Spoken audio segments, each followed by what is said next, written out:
So what are conditions looking like heading into this year's fire season, Liny?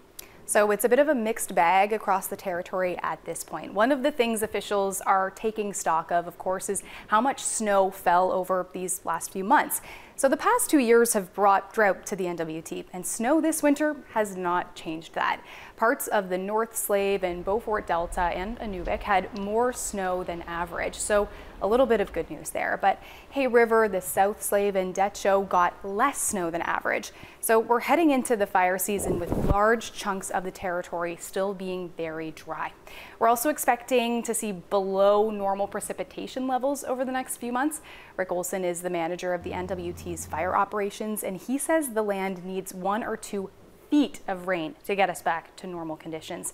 He's hopeful that August could bring some relief. That's when an El Niño weather system might bring us more precipitation. Okay, so a lot of feet of rain that we might need. How is the N.W.T gearing up for this then? So there's been a lot of monitoring that's been happening. Weather, water levels, and holdover fires burning underground.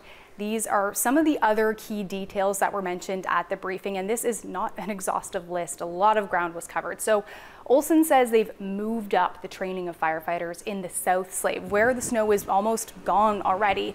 One challenge last year was getting helicopters. They were in high demand. So the GNWT has put out a contract to get a medium helicopter for part of the summer. It would be used to dump buckets of water on fires.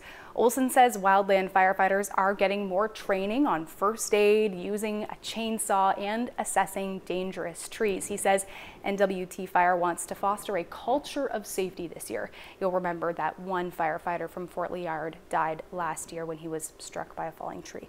Yeah, certainly a tragedy here in the territory. So one of the things that happened last year was that there was so much land that was burned. Will that protect communities close to where that burned land exists? The short answer is yes.